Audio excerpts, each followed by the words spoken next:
les chefs et bienvenue dans cette nouvelle vidéo. Encore une fois, c'est un plaisir de partager ces moments-là avec toi et je te remercie de me suivre, d'être inscrit à la chaîne. On est de plus en plus inscrits, bientôt 1000 inscrits on va atteindre. C'est vraiment génial et tout ça, c'est grâce à toi. Et bien sûr, si tu t'es pas encore inscrit, eh bien, je t'invite à le faire dès maintenant pour ne pas rater les nouvelles vidéos. Alors, aujourd'hui, on va continuer dans le thème de cette chaîne YouTube, de mon blog, de tout ce que je partage avec toi, c'est-à-dire comment rendre la cuisine agréable, bonne, sans passer des heures en cuisine. Tu verras que cuisiner, c'est vraiment pas compliqué. En gros, si tu sais lire, tu sais cuisiner, c'est pas plus compliqué que ça. Et aujourd'hui, je vais te donner cette astuce, ce moyen pour sublimer tes repas du quotidien sans y passer du temps. Alors, et en plus de sublimer tes repas du quotidien, je te parle pas de sauces, de condiments, de choses comme ça difficiles à préparer. Non, en plus je te parle de quelque chose qui est, dans une certaine proportion, excellent pour ta santé. J'ai nommé ici les huiles végétales. Il y a quelques années, de nombreuses années, eh bien, les huiles, pour moi, de l'huile, c'était de l'huile, ça servait à soit faire de la friture, soit faire revenir de la viande, et c'est tout. Voilà, j'achetais toujours la même, l'huile Isio 4, je savais même pas ce qu'il y avait dedans, mais bon, c'était bien parce qu'il y avait marqué assaisonnement et friture, donc je savais que je pouvais faire autant ma vinaigrette que mes plats avec, et il n'y avait pas de souci. Et c'est uniquement il y a quelques années que j'ai découvert, en fait, que les huiles pouvaient vraiment apporter beaucoup de plaisir et aussi transformer un plat. J'aime bien cet exemple parce que c'est celui qu'on adore, mon copain et moi. C'est la petite salade de mâche. Une fois l'hiver venu, eh bien, on se fait une salade de mâche avec des cerneaux de noix et une vinaigrette à l'huile de noix. Eh bien, je peux te dire, et aussi un petit peu de fleur de sel, bien sûr, c'est vraiment excellent. Et c'est super simple quand même. Ok, il faut un peu de temps pour préparer la mâche, mais sinon pour le reste, la vinaigrette, les cerneaux de noix et un peu de fleur de sel, eh bien c'est vraiment rapide et c'est vraiment un plat exquis. Et tout ça simplement grâce à l'huile de noix aussi, qui vient apporter ce côté gras et tout ce goût. Et bien sûr, l'huile de noix très riche en oméga 3, donc en plus c'est bon pour la santé. Donc, en plus, comme tu le sais, j'habite Grenoble et j'ai la chance d'avoir eh bien, plein de producteurs de noix et d'huile de noix au marché. Donc là, bien sûr, production artisanale, bien moins cher qu'en grande surface. Il m'est arrivé il n'y a pas longtemps, quand je suis allée chez mon père, qui lui habite Besançon, d'avoir goûté justement une huile de noix du supermarché. Eh bien, je peux te dire que ça n'a rien à voir avec l'huile de noix que moi j'achète au marché du petit producteur, qui est bien meilleur et aussi beaucoup moins cher. Bon, petite parenthèse fermée. Revenons à nos huiles. Alors, comment l'huile végétale peut rendre un plat exquis? Eh bien, tout simplement parce que, alors je te parle pas de l'huile dans laquelle tu vas faire revenir ta viande, choses comme ça. Celle-là va pas donner de goût, ça va pas être bon pour ta santé. Mais justement, je voudrais t'ouvrir un œil pour te dire que l'huile, bien sûr, tu peux l'utiliser en vinaigrette et ça change beaucoup de choses. Que tu utilises une huile de noix, une huile de sésame, une huile de coco, une huile de colza, mais pas n'importe quelle huile de colza, une bonne huile de colza pressée à froid, eh bien tu verras que toutes ces huiles ont du goût. D'ailleurs, tu sais ce que je fais à chaque fois que j'achète une huile, parce que même si ça fait très longtemps que j'ai découvert qu'il y avait plein d'huiles que je pouvais me faire plaisir avec, eh bien je ne les connais pas toutes encore. Il y a dernièrement, tu vois, maintenant elle est terminée. J'ai acheté de l'huile de Cartam. C'est une huile que je ne connaissais pas du tout.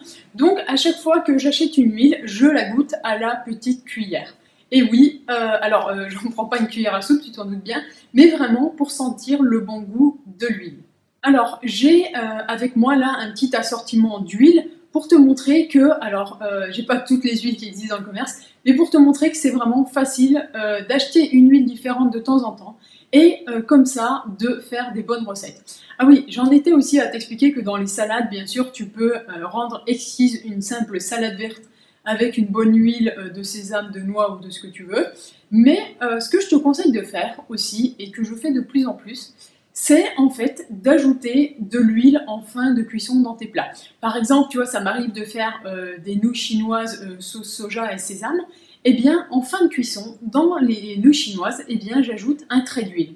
Et du coup, quand je dis en fin de cuisson, ça veut dire que l'huile ne cuit pas. C'est vraiment, voilà, quand les pâtes, elles sont à, je sais pas moi, 60-70 degrés maximum, eh bien, j'ajoute ce trait d'huile. Déjà, ça leur donne une belle couleur, elles sont brillantes. Et en plus, on sent vraiment, vraiment bien le goût de l'huile. Tu vois, hier, j'ai fait une frita. Et donc, j'ai pas fait revenir mes légumes dans l'huile. Mais à la fin de la cuisson de ma frita, eh bien, j'ai mis un petit peu d'huile d'olive. Alors toujours un petit peu, hein, parce que bien sûr, l'huile c'est du gras et que du gras. Il n'y a pas une huile moins grasse que d'autres. Et voilà, il y a une certaine quantité à consommer d'huile. Et voilà, il faut quand même faire attention. Mais un petit trait d'huile d'olive, par exemple, sur la frita à la fin de la cuisson, ça donne ce petit goût d'olive et c'est vraiment génial. Alors, tu vois, en parlant d'huile d'olive, j'ai aussi de la chance à Grenoble qu'on ait un petit producteur qui vient de Condorcet, la région de Nyons, qui vient nous vendre son huile d'olive. Bah, d'ailleurs, j'en ai plus beaucoup. Et voilà, acheter directement du producteur, elle est bonne, elle n'est pas très chère, je crois que c'est 16 € le litre, je crois. 15-16 € le litre, ça dépend le volume que tu achètes. Donc voilà, une bonne huile d'olive, bien sûr, pressée à froid et tout. Elle est super bonne. Tu peux aussi, comme je te le disais, assaisonner tes plats avec de l'huile de sésame. Tu as aussi eh bien, l'huile de colza. Et pareil, celle-là, je l'ai goûtée à la petite cuillère. Alors, ça n'a rien à voir avec l'huile de colza de supermarché. Parce qu'en fait, il y a plusieurs façons de fabriquer de l'huile. Et justement, ça dépend beaucoup du goût de l'huile. Et celle-là, je peux te dire que même si c'est marqué colza, elle est super bonne. Donc voilà. Tu pourras trouver aussi dans le commerce ce type d'huile.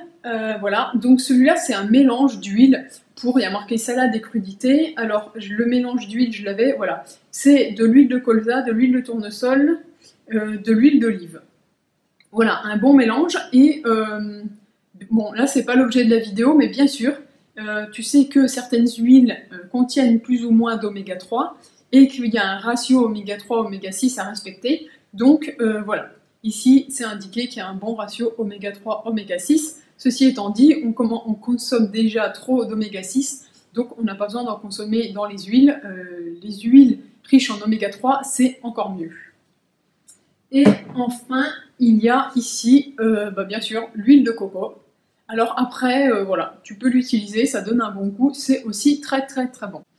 Donc voilà, en gros, tout ce que j'avais à te dire sur les huiles, vraiment, ça te permet de donner plus de goût à ta cuisine, de varier ta cuisine, parce qu'une même salade, je reprends mon exemple de la salade de mâche, une même salade de mâche, que tu la fasses à l'huile de sésame, à l'huile de noix ou à l'huile d'olive, elle a quand même pas le même goût. Alors bien sûr, pour sentir ces différences subtiles, il faut quand même manger en pleine conscience. C'est sûr que si autour de la table tout le monde a super faim et tout le monde mange sans vraiment prendre le temps de manger en pleine conscience, eh bien toi et les membres de ta famille, tu sentiras pas trop la différence, mais dès lors que tu manges en pleine conscience, eh bien, je t'invite à aller dans ton magasin. Donc, si c'est un petit magasin qui propose plusieurs produits, c'est mieux. Si c'est un supermarché, tant pis. Mais regardez tout le rayon des huiles et justement de varier tes huiles. Parce que ainsi, tu vas pouvoir varier tes repas et bien sûr te faire plaisir à cuisiner. Donc dans cette vidéo, je t'ai livré mon petit plat favori qui est justement la salade de mâche avec l'huile de noix. Si toi aussi tu utilises des huiles différentes de la traditionnelle huile de tournesol et que tu aimes l'associer avec un plat, n'hésite pas à partager tout ça en commentaire, ça me fera un grand plaisir de te lire.